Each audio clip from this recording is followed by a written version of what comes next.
আজকের সংক্ষিপ্ত খুতবা হতে যাচ্ছে কোরআনের 52তম সূরা সূরা তুর নিয়ে। এবং যারা এই খুতবা শুনে এই সূরা সম্পর্কে আরও কিছু জানতে চান তারা এই সপ্তাহের ছুটির দিনে এই সূরাটি তিলাওয়াত করতে পারেন, অনুবাদ পড়তে পারেন এবং সম্ভব হলে তাফসিরও পড়তে পারেন।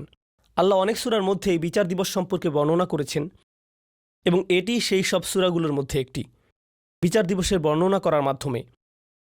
এবং অবশ্যই আমরা জানি বিচার দিবসে কি হতে পারে।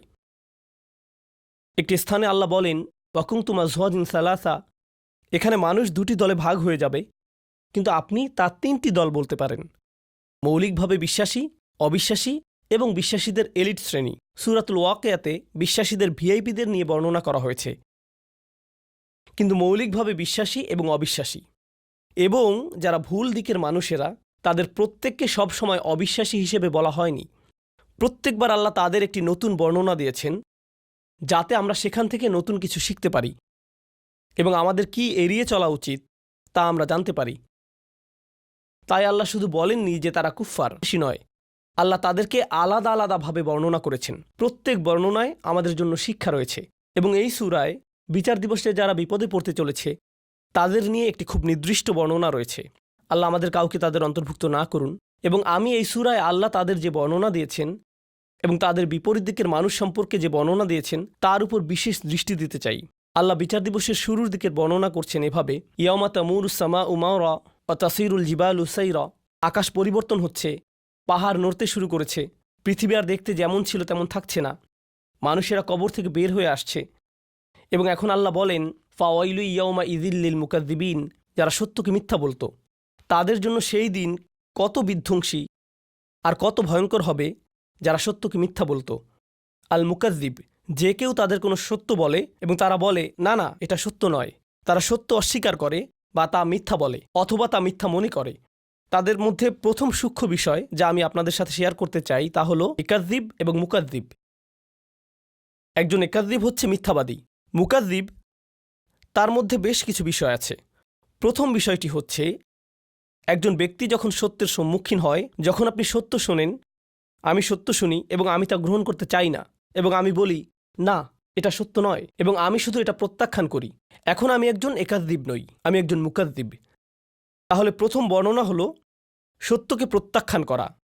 মুকাযযিব সম্পর্কে দ্বিতীয় জরুরি বিষয়টি হচ্ছে আমি শুধু তা প্রত্যাখ্যানই করিনি, আমি আমার চারপাশের সবাইকে বলছি এটা মিথ্যা। এটা হতে পারে দাওয়া, যেখানে আপনি সবাইকে সত্যের পথে আমন্ত্রণ করছেন। মুকাযযিব হচ্ছে সে যে সত্য গ্রহণ করে না এবং সবাইকে সত্যকে মিথ্যা বলে গ্রহণ করতে নিষেধ করে। তারা একটা নেগেটিভ ক্যাম্পেইন করে এবং তারা একটা বাতিল ক্যাম্পেইন করে। মানে তারা শুধু নিজেরাই সত্যকে প্রত্যাখ্যান করে না, তারা অন্যদেরকেও সত্যকে মিথ্যা হিসেবে গ্রহণ করতে কনভিন্স করে, তারা মিথ্যাকে ছড়িয়ে দিতে চেষ্টা করে, তারাই মুকাযযিব।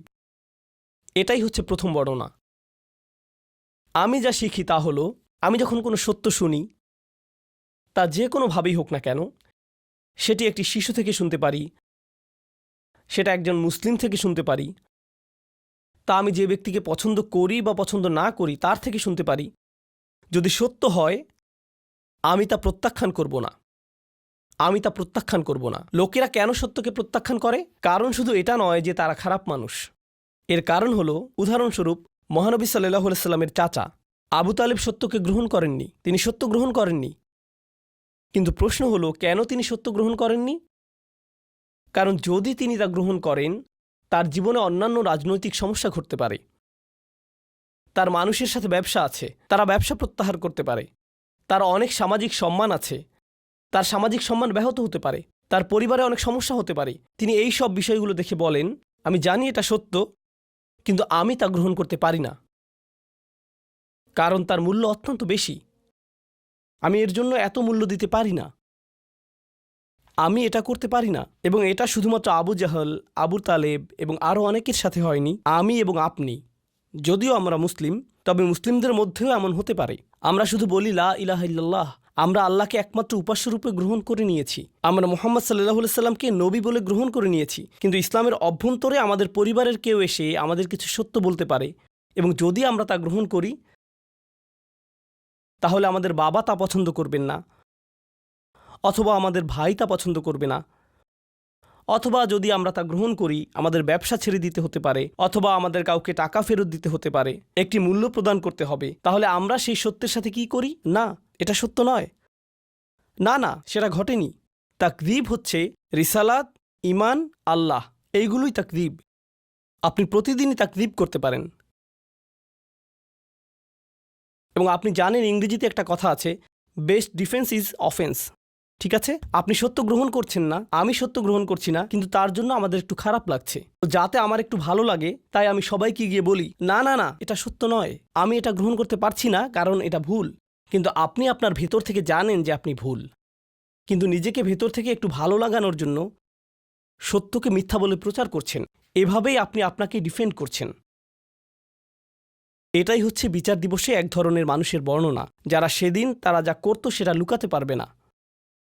ওয়াইলু ইয়াউমাইযিল লিল মুকাযযিবিন।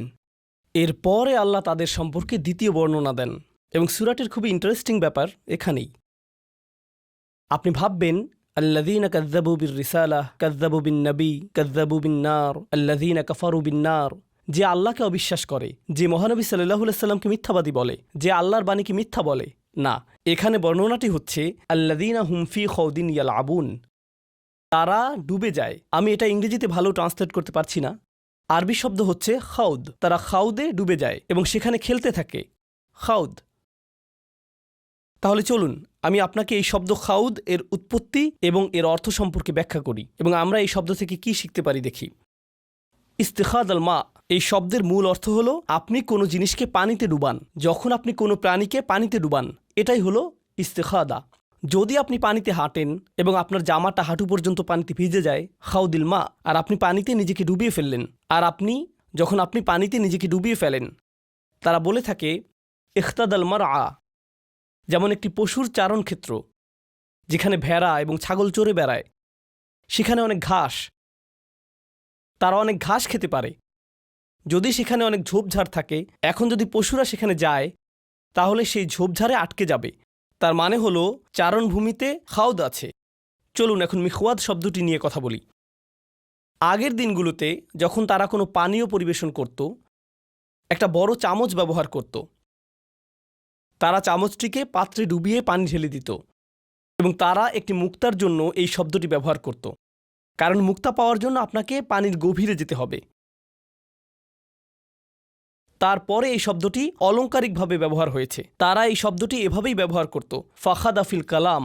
যখন আপনি একটি বিষয়ের গভীরে যাবেন এবং এই বিষয়টি নিয়ে কথা বলতেই থাকবেন, মানে আপনি ওই বিষয়টিতে ডুবে আছেন। যেমন কিছু লোক বা আপনাদের মধ্যে কেউ গেম খেলেন, অনলাইন গেম খেলেন, এবং তারা সবসময় গেমের মধ্যে থাকে, তারা গেমে ডুবে থাকে। কেউ কেউ গাড়ি পছন্দ করে, তারা সবসময় গাড়ি নিয়ে কথা বলে, গাড়ি নিয়ে চিন্তা করে, গাড়ি নিয়ে চিন্তা করে। তাদের ফোনের ওয়ালপেপার গাড়ির ছবি, তারা সবসময় গাড়ির আপডেট দেখেন। এই ব্যক্তিটি গাড়িতে খাউদ হয়ে আছে। খাউদের প্রধান অর্থ হল কিছুতে পুরোপুরি ডুবে থাকা। আধুনিককালে এই শব্দটিকে কোনো কিছুতে আসক্ত হওয়ার জন্য ব্যবহার করা হয়। নেশা, যখন কেউ কিছুতে আসক্ত হয়, এটি খুবই আকর্ষণীয়, কারণ এই বিষয়ে বইও লেখা হয়েছে। আপনি এজ অফ অ্যাডিকশন নামে একটা বই খুঁজে দেখতে পারেন। এই যে সময় আমরা বসবাস করছি, এটি একটা নেশার যুগ। আগে লোকেরা মদের নেশা সম্পর্কে কথা বলতো। যারা জুয়া খেলে তারা একবার নয়, বারবার ফিরে আসে। তারা তাদের বাড়ি হারায়, পরিবার হারায়, এবং তারা এটা বন্ধ করতে পারে না। মাদক একটি নেশা হতে পারে। বহু লোক ইতিমধ্যে জানতে পারেন যে বিশ্বের নামকরা সামাজিক মিডিয়াগুলো, যেমন ফেসবুক, ইনস্টাগ্রাম, এই সংস্থাগুলো প্রথম তৈরিতে তারা বিশ্বের শীর্ষ ক্যাসিনোগুলোতে গিয়েছিল, কারণ তাদের অ্যাপ্লিকেশনগুলোর অ্যালগোরিদম এমনভাবে করা হয়েছে যেটা নিশ্চিত করে যে তাদের ব্যবহারকারীরা অ্যাপে থাকে। তারা চায় না যে আপনি টিকটক অন করেন এবং তা বন্ধ করে দেন। তারা চায় যে আপনি এটা অন করেন, সোয়াইপ করেন, আবার সোয়াইপ করেন, আবার সোয়াইপ করেন, এবং করতেই থাকেন। এই অ্যালগোরিদম বানাতে তাদের মানুষের আচরণ অধ্যয়ন করতে হয়েছিল।